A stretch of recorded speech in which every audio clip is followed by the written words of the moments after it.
Hi, I'm Leeza Gibbons, and I'm a friend and student of James Malinchak's. I have worked with you as an audience member in your seminars. I've been able to co-facilitate some of your seminars with your students, and I love what you do. I love watching you do your thing, James. Well, thank you so much. It's an honor to be here with you. I've been a fan forever, and now to actually be able to co-facilitate and help people with you is an amazing blessing.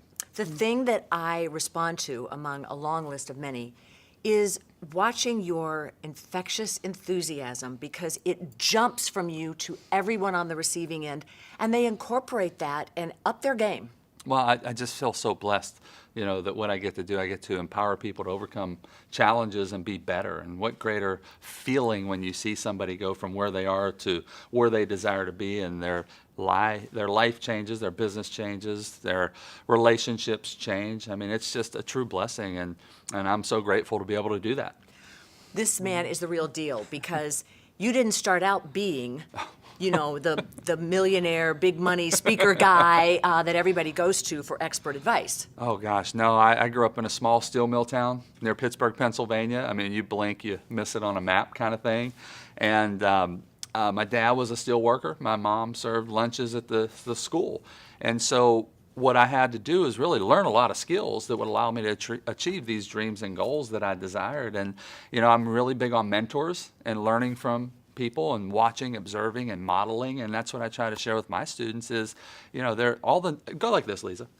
All the information for anything we want to do is out there. We just got to go grab it and learn from it and grab it and take it to heart and use it. And so I always say it doesn't matter where you start in life, it's where you decide to finish. Now that's different than where you finish. It's where you decide to finish. Decide to finish. It's our choice. Oh yeah, absolutely. Here, I'll give you a little quiz. Okay. 3 frogs are sitting on a lily pad. Okay. One decides to jump off. How many are still left on the pad? 2, right? Yes, I'm thinking it's a trick question. Oh, you're so good. Stop it. Okay, 3 frogs on a lily pad. One decides to jump off. Okay. How many are still left on the pad? 2. No, 3. Deciding to jump and actually jumping are 2 separate things. Oh my gosh, I love that. And that's the whole key. Deciding to use things that can make you better and grow your life and grow your business. Then doing it. You got to do it. You can't just decide. You talk a lot about taking fast action, bold action, doing it fast. Absolutely. Why is that so important? Well, it will never be perfect.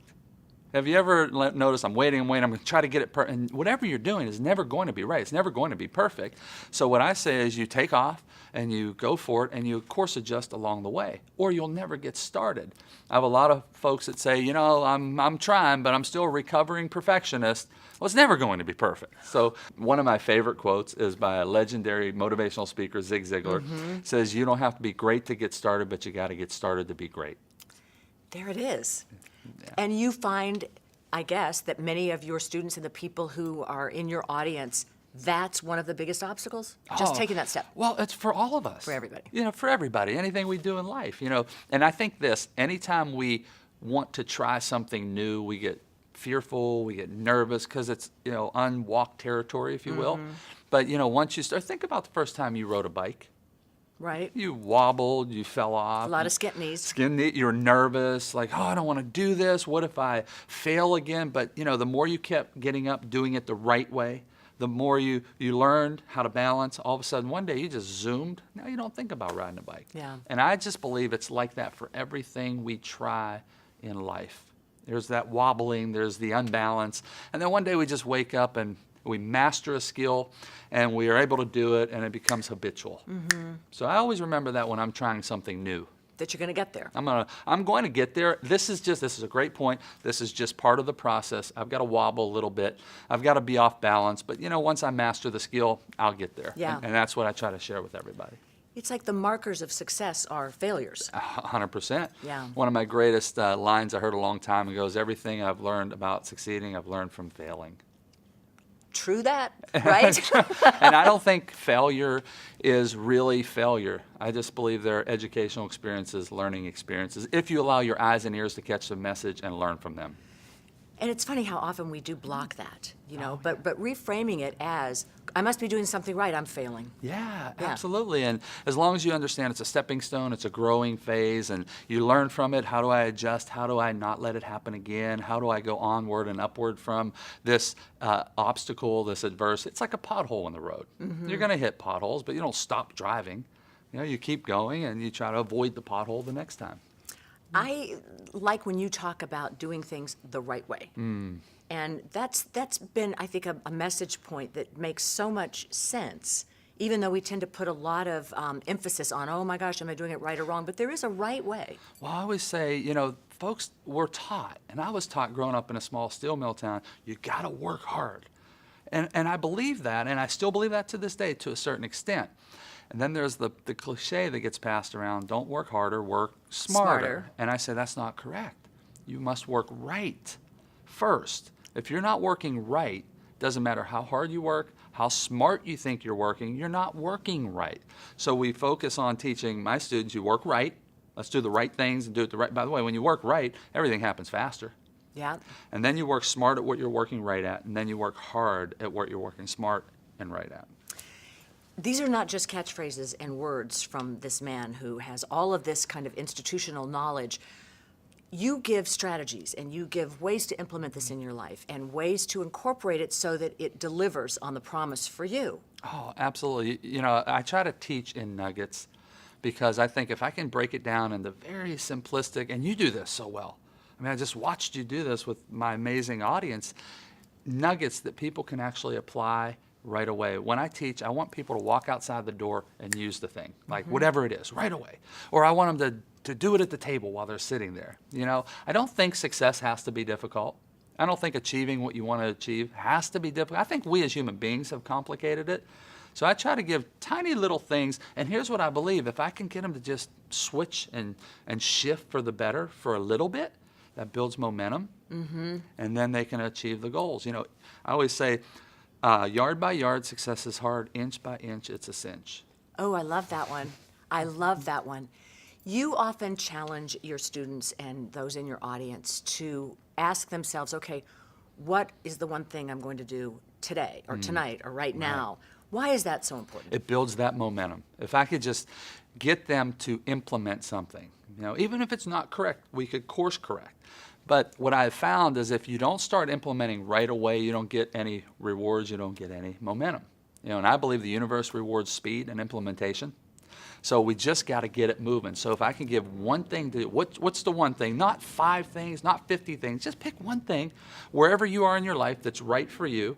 And let's start working on that. Let's start using that.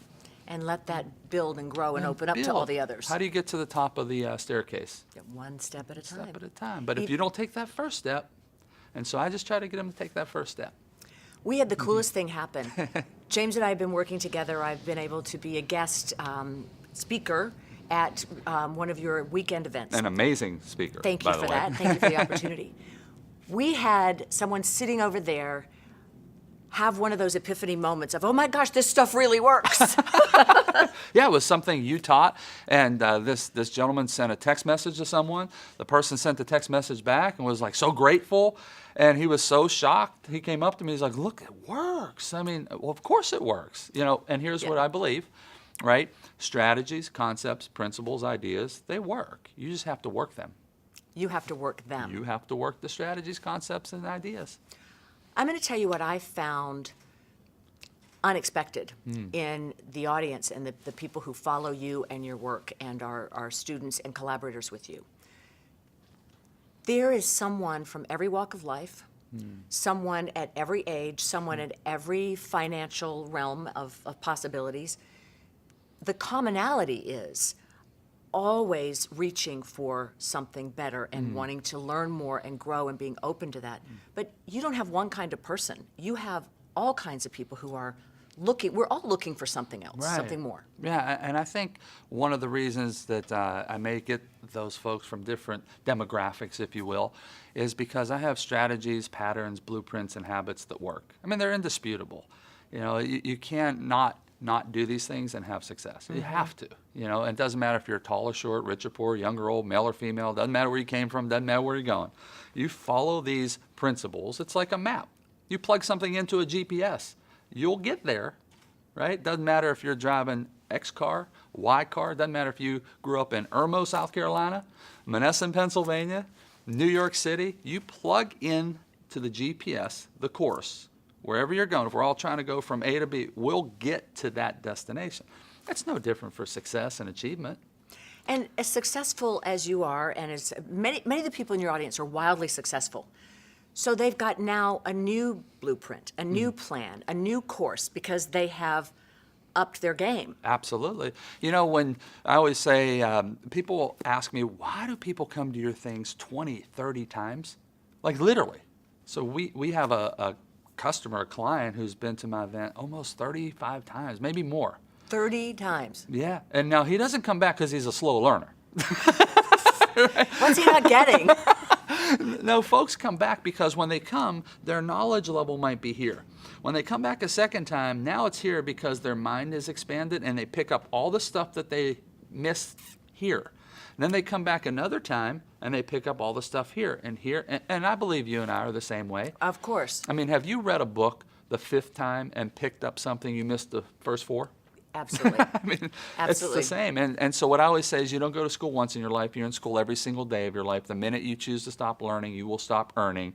And if you want to go more, you have to grow more. You can't expect your success level to be here and your knowledge level is here. And we're always constantly changing and evolving. So as we change and evolve, we raise this, we raise this, we raise this, we raise this. A lot of your life's work now jump-started from when you were on America's Secret Millionaire. Yeah. That was an incredible vessel for you. It was one of the greatest blessings. You know, I get asked, so what was it like to be on Secret Millionaire, meet these folks who are just angels? You know, they're contributing to the community. They're changing lives. I don't even call them people. They're angels. You know, they're just doing because they want to do, you know, making people's lives better. And so I was asked, like, well, what was it like? And originally I thought, okay, I'm going to go on this show. I'm going to live undercover as the secret millionaire. I'm going to meet people. I'll write some checks to them at the end of our time, and then, boom, I'm off, you know? Man, I got so much more out of what I learned from them than I believe they got out of the money. Wow. Let me tell you something I learned. I learned that rich is more than money. Yes. You know, we think wealth is rich, and that's a part of it, absolutely. But I learned something. Can I tell you a story? Please. I'm with my friend Coach Tony on Secret Millionaire. We're about day 3, and I needed a cup of coffee. I'm living on $44.66 for a week. For the show. For the whole week for the show, not one day. For the week. I remember when they handed me $44.66. I said, "Oh, this is cool. I don't eat that much every day." And they went, "No, no, honey." this is per week. I was like, "What?" Because the premise was to see if you could inhabit the other world. 100%. Yeah, they no television, no cell phone, no computer, no connection with my real life. I mean, I was secrets. I was stranded. I just pick you up and boom, drop you. Right? That's a pretty cool. shock. Yeah, it was cool. But you know what happened? I started saying, how am I going to do this? How do I live on $44? It was all about me. And I know everyone has different spiritual beliefs. I believe it was a God thing. I believe God spoke to me and said, dude, it's not about you. He actually said, dude. Yeah. Dude. Hey, come on. It's not about you. It's about meeting these people and learning what they're doing. So here we are, like day 3. And I'm saving up, I'm balancing my budget, if you will. And I tell my friend Coach Tony, I say, can we just stop and get a cup of coffee? We're out in the community trying to raise money for his charitable group. And I said, I need a cup of coffee. So we go into this store, this pharmacy, and the guy puts up 2 cups, and he says, that'll be $2, $1 a piece. Leeza, selfishly, I said, oh, Coach, I'm sorry, I can't afford your cup. Not thinking, because I'm worried Wow. about balancing my money for the I've time. got $44. I'm down low. Yeah. Selflessly, without hesitation, he says, what are you talking about? You're my friend. You're in my town. You don't pay. And he threw down 2 $1 bills. And so people say, well, so what? Well, here's the so what. He didn't know anything about my background because I was undercover, but I knew about him. I knew he was going through tough financial times. I knew he was about to lose his home. I knew he hadn't worked in a year and a half. And I stood there and I said, how can I be so selfish? This guy didn't hesitate, you know, and he didn't really have a lot of monetary means. But here's what happened. I learned a couple things right there. I said, number one, rich is more than money. This guy didn't have money, but he was richer than people I know who have millions of dollars. Number two, I said, you know what? If this guy lets me, I'll be his friend for the rest of his life, and I will teach him business skills so he can raise money for these kids. And number three, I will do whatever I can to help him, and I'll be his best bud for life, because he taught me a pivotal life moment right there. That's really powerful. Yeah, And that's what happened. and that's what happened, and we're still best buds. And that's what happened. But you had to step into that too. I had to step into it, be open. You know, sometimes I believe life kicks you in the shins when you need it. Always. Right? Yeah. And sometimes unexpectedly, you know, and so at that moment it was just life-changing. So yeah, I wrote some checks to these folks, but look what I got out of it. And now through speaking or books or coaching, I get to share that life lesson with people that their lives are changed, and maybe they share it with their family, their kids, their lives are changed. So Coach Tony taught me a great life lesson, and he is actually the one impacting all these lives. That's really very cool. Thank you for sharing that. Thank That's you. super cool. I'm a junkie for this kind of information, Right. and there are a lot of us that are addicts. So I love many of the messengers. I love this messenger because you're hysterical. I mean, you are so funny and so quick to laugh, and you just have a lightness about you that's really infectious. Well, you know how that happened? My sister Vicky has been one of my biggest inspirations. She passed away of a brain tumor several years ago. And as she was going through this unexpected thing, she never once moaned, never once complained. I never heard her once say, "Why me?" And she was the sweetest, nicest, let me change that. She is the sweetest, nicest person. Nice. Never harmed anyone. I was always happy to, and I realized something. I watched my sister pass away and never complain. Why am I not happy every day, and why am I complaining that the car doesn't start, or, oh my gosh, we're in a hotel ballroom, we can't get on Facebook today. There's no internet. Who cares? Like, seriously, right? Like, come on, there are worse things that happen. So just be grateful and happy. Yeah, we all get irritable. We all go through situations of challenge. I get it, but I always remember this. I don't care how tough my situation is, someone somewhere is having a more difficult time. Well, your path has been tough at times, though. Oh, yeah. I mean, this is a guy that would, wait outside for, how long did you wait to meet Jack Canfield? Oh my gosh, a few hours and scrape together $95, spread it over a couple credit cards because I didn't have $95. It's back when I was eating top ramen noodles and big jars of spaghetti sauce diluted with water, and I don't even know, 50, 60, 100 bags of pasta under my bed because it was cheap, and put the diluted spaghetti sauce with the noodles, and I could have 3 meals with 1 bag. And I mean, I did all that working in a video store, trying to figure out how to just get enough money to eat, if you will. And so when I had this opportunity, when I set a goal to meet Jack Canfield, I said, man, I'm going to do whatever I have to, scrape together the money, stood out there for hours waiting for the door to open so he can walk in and ask him if I can sit right next to him at this event and talk to him for a few hours, because I figured he's going to talk to someone, might as well be me. That's what I love about you. Say, why not me? Yeah, might as well, right? And so that's what I try to share with people. When you're going to go for something and it's big and it's scary and it's like, oh, I never did this before, just say, might as well be me. It's going to be someone. Right. Why not you? You know what? People always say this too, what if I fail? What if it doesn't work out? What if things go wrong? And I say, you got to reframe that. You have to say, well, what if it works out great?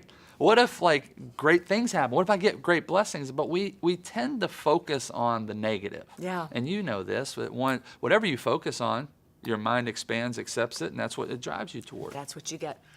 I had that lesson taught to me in a very real way. I was racing cars.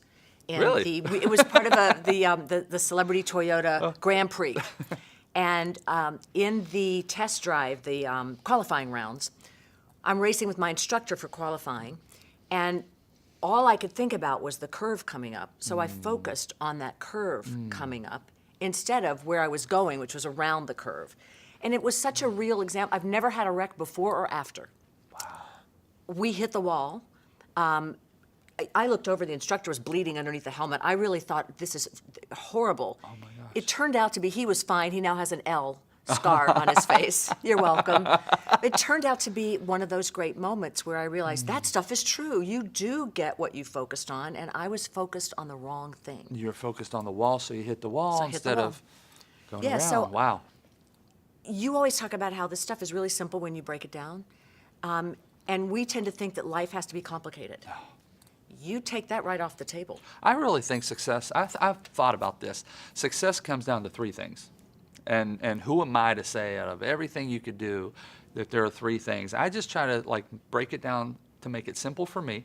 If it works for me, great. I'm just going to share with you what works for me, and if it works for you, I hope it helps. But I really think it's three things. What are they? Number one is mindset. It's not pie in the sky wishful thinking. I mean, you've got to change your mindset, and you got to train yourself to think differently on a daily, weekly, monthly, yearly basis. Because thoughts become things. 100%. They become our belief system, and that Absolutely. drives it, right? It drives everything we do. Your thoughts become your belief system becomes your actions become your habits create your results. Yep. So number one, you have to change the way you think, okay? But that's not enough. Number two, so it's mindset. Number two is you've got to get a skill set. You have to learn certain things. There are certain practical things in anything you do that you must do. If you're a real estate agent and you say, I'm going to be a top real estate agent, right? And you change your mindset to think and believe in yourself. Well, that's not enough. What do top real estate agents do in the practical everyday of running the business? There are things they do that lower, achieving agents don't do, right? Yep. So number one is mindset. Number two, you got to have some skill set, but that's not enough. The third component's missing. It's mindset, skill set. Number three, it's get off your assets and do something. Use the stuff, right? Because if you don't, you'll always be where you've always been. You always get what you've always gotten, so don't be surprised. So you put it out there. So who's shocked at that? Yeah, so you need the triangle. Mindset, skill set, get off your assets. I'm down with that now. I'm totally down with that now. You turn things around often, and many of us have heard things all our lives, and we go, well, that's right. Like, leap, right? yeah. And you'll grow wings, or, that sort Yeah, of or thing. leap and the net will appear. The net will appear. I don't know about you, but I've leaped a lot of times, and I have crashed. No net waiting for you. No, and what I say is I just don't believe that is true. I believe we should go after what we want, but to just blindly leap without really thought and strategy behind it, or maybe a backup plan if something doesn't work out, that'd be like saying, just leap out of an airplane and skydive, but don't have an instructor, don't understand how to pull a cord, just leap, and the parachute will appear. I wouldn't do that. I see folks who, take massive loans and start a business to just leap, but they have no idea how to prospect, qualify, present, close, get people to come into their business, get people to come back again and again, get referrals. Those are skill sets. Mm-hmm. But they just leap and put an open sign on their business that says open. And what I say is, if you study small business stats, most small businesses are out of business at 12 to 18 months. Your clock's ticking. I sure would learn the skills of opening the business before I leaped. That's a lot of what you talk about, though, is Yeah. how to get people to come back and use your services again and again, to sign up again and again, to buy the product again and again. Because, a base hit is a base hit. Right. If the value is high enough, and if you're always looking for ways to serve and impact people's lives, and what might fill a hole or a void in what they're doing, and you can do that for them, they'll come back again and again, as long as you deliver and over-deliver on what you promise. So, people say, under-promise, over-deliver. I'm like, that is a load of BS. Oh, really? Yeah, over-promise and then over-deliver. Why would you under-promise? When you have great stuff, promise big as long as you could, deliver on it, and then deliver 10 times more. And then just give more. And get more and more and more, and you'll have people come back. You don't under-promise. That's kind of defeating your talent, defeating what you could do, defeating how you can serve people. Don't under-promise and over-deliver. That's a load of BS. Over-promise and then over-deliver. It's the power of more, I guess. The power of more. And by the way, it puts you in the right framework and the right mindset of serving. And what can I add to this person's life? Or what can I add to our customers' lives? How could we over-deliver? What else could we do for them? James did something that I saw from the audience this week. I had never before heard about the power of the napkin. And when I saw you tucking a napkin into your shirt, I thought, what on earth are you doing? Well, it's a great metaphor and a great analogy that I learned a long time ago. You know, when we're born, this napkin here, we're born, we get this bib placed under our chin, and we go through life programmed believing that's how we should be. You know, because we get served from an infant, stage, we go through life believing that we should be taking, because that gets programmed into our subconscious mind. Subconsciously, somebody's giving me something all the time. Yeah, so I should go through life like that, where everybody gives to me. And if you really want to get ahead in life, you need to take that off from around your chin and drape it over your arm like you're a waiter or a waitress in the finest dining establishment on the planet, and you approach people with, how can I serve you? How can I make a difference in your life? What could I do for you? A great friend of mine, Professor Joe Martin, taught me that years ago, and it's been one of the most impactful things for me. The visual of that, going from receiving to serving, is so powerful, and that is a reframe, a pivot, a life choice that can not only be more satisfying, but open the door to a lot of abundance. You know, and if there's anybody who epitomizes this, it's you. Oh, that's very sweet. No, Thank you you. do. And your husband, Stephen. You all walk through life, the time that I've known you with, like, what could I do? Stephen on the phone, James, what can we do to make your event better? You on the phone with me, well, tell me about your students. What can we do? How can I do this? And you guys just walk through serving people, but that's how we all should be. And it took me a while to figure that out, because we're not taught this in high school. Yeah.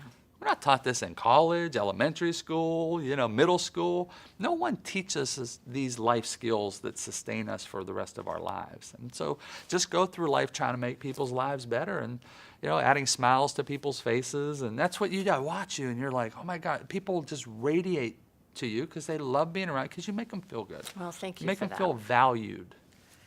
I really enjoy the energy that we get from each other. And for someone that does what you do, there's a lot of energy that goes out. Now, I know that you get that fed back to you. But as you look at books that you're writing and clients that you're working with and ways that you're offering your gift, where does that go? I'm sort of at this phase in my life where I call it the light bulb phase. You ever hear of the light bulb phase? I don't think I've had it yet. No, I think I just made it up. All right, well, let's hear seriously. that. No, and I really think at this phase of my life, at one phase I was climbing. One phase, okay, I hit a level, now I'm going to a different mountaintop. And at this stage of my life, I'm in the light bulb phase. I just made it as the light bulb phase. And I want to see as many light bulbs go off in people's eyes as possible with stuff that I teach. And that is really, you and I were teaching, and I look out, you would say something, or I would say something, and I would see somebody just staring and go, oh, that's a light bulb phase. That's a light bulb moment. And they'd write something down, or they'd come up to you after and say, oh, I never thought about that. Well, I had many light bulb moments when you were talking, like, man, I never thought about that. And I'm up here as we're talking, or I'm in the back taking notes. Oh, that's another thing I got to do. I never learned that. I never knew this. I had many light bulb moments. And so what I realize is I'm in this light bulb phase right now. I want as many light bulbs going off in people's eyes as possible. That's when you made a difference and they're happy with what you're teaching. What is it you said about you learn the most after you think you know everything? Oh, yes. One of my favorite quotes. Who said that? That's a great quote. I had the honor and privilege of having lunch with someone that you knew as well, Coach John Wooden, UCLA basketball, greatest coach probably ever in sports. And I had lunch with him several years at his condominium in Southern California, and it was such a thrill because I love basketball. And here I am, this basketball guy, thinking I'm going to learn all this basketball stuff for 5 hours, and I learned more about life than basketball. And I asked him at the end, and I said, what is the most important piece of advice you could give me? I know you have a lot of ideas and but if you could just give me one that I could take with me for the rest of my life, what would that one be? And I don't know if you know this, Leeza, but that's a hard question. I was just thinking, Like, well, that what is do an you say? impossible question. Yeah, it's one thing out of many, right? But without hesitation, Mr. Wooden said, oh, that's easy, James. It's what you learn after you think you know it all that counts. And I said, Coach, what do you mean? And he said, so many people go through life like this. Oh, I've been doing this for 20 years. I don't need to learn anymore. Or, you know, I hit a certain level. I'm at the top of my game. I'm a top performer, top achiever. I don't need to have coaches, or I don't need to practice, or I don't need to read books, or I don't need to, you know, meditate or pray or whatever that is for that person. They think they've arrived. And, you know, what I've learned is you don't go to school once in your life. You're in school every day of your life. day. And I loved what Coach Wooden said, that, you know, it's that quote that changed my life. And I have a friend that you know, Kevin Eastman. He has been in basketball his whole life, and Kevin has a great, great line that I love. He says, don't go through life being a know-it-all. Go through life being a learn-it-all. Learn it all. And learn it all. Be a sponge. Take it in. And so, you know, it's what you learn after you think you know it all that counts. From a man that had so many memorable things, that's a great one. Oh, and he never stopped learning.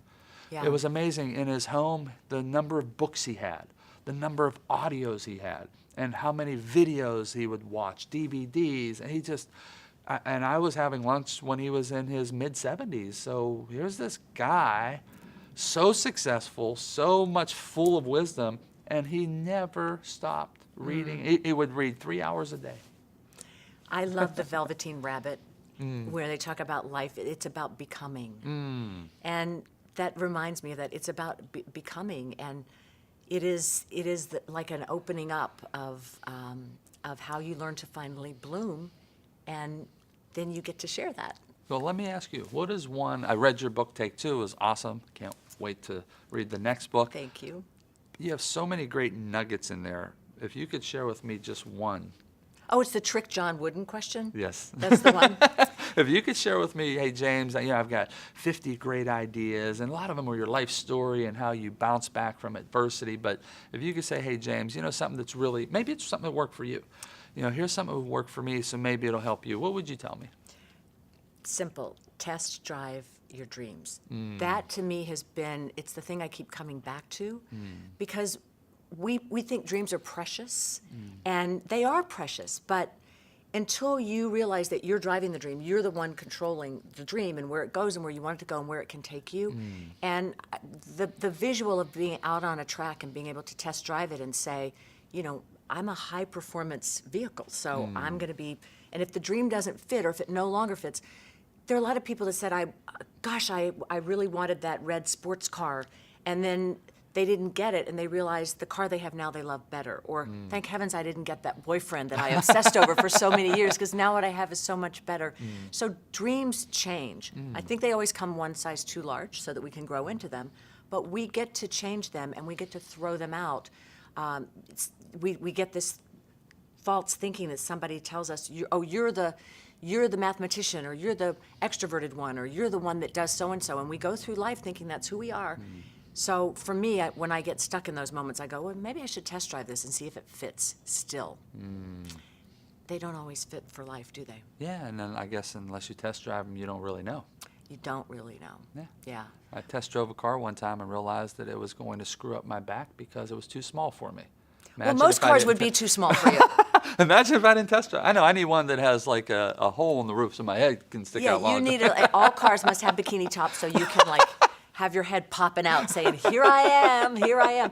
That's the visual actually that I have for you, is kind of like, I think about you and you're always like in here I am mode, which is pretty awesome. My head's above the windshield, but I'm good. You show up for your life. You know, I want to have you tell me also, I love what your mom's quote was that you always use, and I love it. I think it's amazing. So simple. My mother, Southern Steel Magnolia, had an answer for everything, including when I wasn't developing breasts as a little girl. And you know, women get womanhood at different times. Like usually it's around 6th grade. Now it's like 3rd grade. I don't know what we're doing in the milk for kids these days, but they're developing fast. When I really didn't need a training bra, but I had one, I was very concerned and would say to my mother, you know what? And she would go, oh, honey, don't worry, you're going to get yours. Don't worry, they're coming. And I'd be like, okay, when? They need to arrive. And my mother said, oh, darling, don't worry, they're coming. And besides, what God's forgotten, we'll stuff with cotton. And that was my mother. That's quintessential my mother. It's her basic answer for everything. Mom always told me, darling, all you can do is just show up, do your best, let go of the rest. And if you're Love doing that. your best, you really can stop beating yourself up because you did the best you could at that moment. But that's got to be the goal. Showing up is really essential, isn't it? No, I love that. Yeah, if you don't show up, you can't go up. Amen. Amen. Amen. I feel like you're my brother. From another mother. That's right. That's right. Thank you. Thank you so much. I really appreciate this.